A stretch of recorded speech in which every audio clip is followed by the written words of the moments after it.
माननीय माननीय सभापति महोदय, मुझे आपने वाणिज्य उद्योग विभाग की अनुदान मांगों पर बोलने का अवसर दिया, उसके लिए आपका बहुत बहुत आभार, बहुत बहुत धन्यवाद। सभापति महोदय,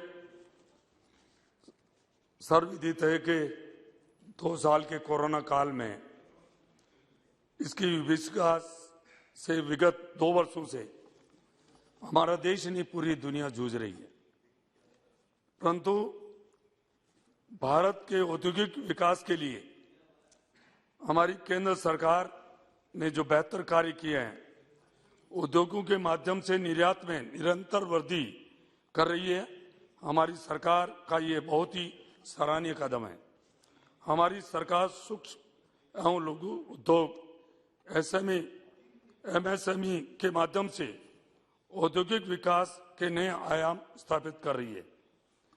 सभापति महोदय, हमारी सरकार निर्यात को बढ़ावा देकर आने वाले वर्षों में बेहतर प्रदर्शन करेगी। हमारी चाइना +1 रणनीति से कपड़ा, फार्मास्यूटिकल, विशेष रसायन, इलेक्ट्रिकल क्षेत्रों में भारत को बेहतर अवसर प्रदान करेगी। इससे वैश्विक निवेश के माध्यम से चीन जैसे देशों से औद्योगिक प्रतिष्ठा में हम आगे बढ़ेंगे। भारत में निवेश की इच्छा रखने वाले देशों के साथ मुक्त या अधिमान्य व्यापार समझौते के प्रयास करने होंगे। हमारी वोकल फॉर लोकल, आत्मनिर्भर भारत एवं मेक इन इंडिया जैसे महत्वपूर्ण नीतियां एमएसएमई सेक्टर के माध्यम से उद्योग जगत में आत्मनिर्भर बनाने में महत्वपूर्ण भूमिका निभाई जा रही है। हमें स्वदेशी उत्पादनों को बढ़ावा एवं पहचान दिलाकर विदेशी आयात पर निर्भरता कम करनी होगी। इससे स्थानीय लोगों को रोजगार और बेहतर जीवन यापन मिलेगा।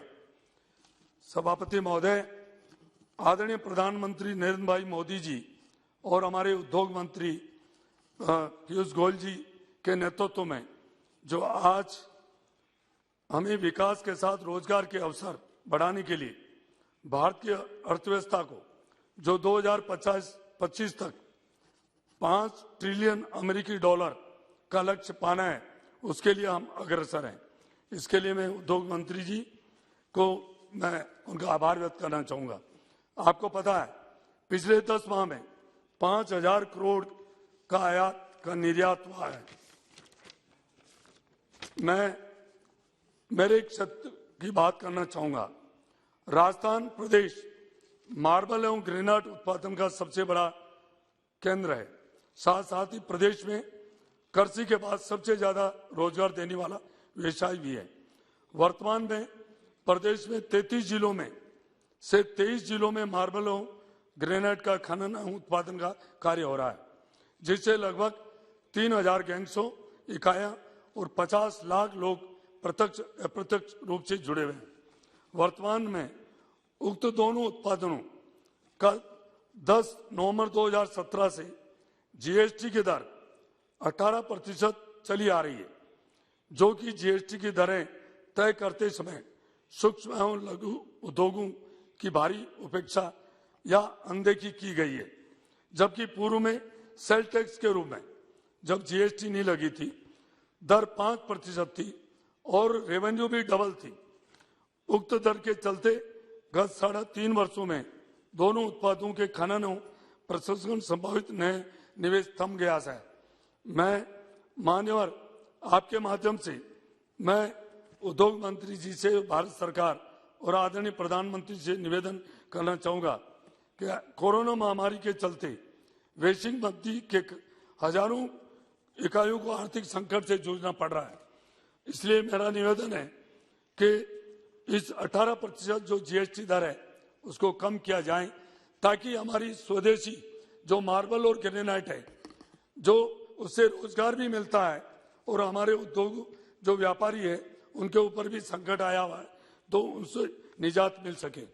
मैं उसके अलावा अजमेर जिले में जो क्वार्ट्ज और फेल्सपार हमारे देश में सबसे ज्यादा है, मैं चाहूंगा कि सिरेमिक हब के लिए वहां जो गैस पाइपलाइन भी 11 जिलों से गुजर रही है, मैं चाहूंगा कि सिरेमिक हब का निर्माण उसके लिए भी केंद्र सरकार उसके लिए आदेश दे, ताकि हमारा सिरेमिक हब का विकास हो सके। Thank you. दूसरा, प्लीज कंक्लूड। मैं इस डिमांड पर मैं सरकार के समर्थन करने के लिए मैं खड़ा हुआ हूं, और मैं चाहता हूं कि जो स्वदेशी माल है, मार्बल और ग्रेनाइट, जिसमें हमारे लाखों मजदूरों को मजदूरी भी मिलती है, व्यापारी को व्यापार भी होता है, और इससे जो स्वदेशी माल जो बिल्कुल फूटा हुआ आता है, जो बिल्कुल थर्ड क्लास का आता है, उसके ऊपर टैक्स ज्यादा लगाया जाए और हमारे स्वदेशी माल पर जीएसटी को कम किया जाए। Thank you. बहुत बहुत धन्यवाद। श्री डैनिश अली जी।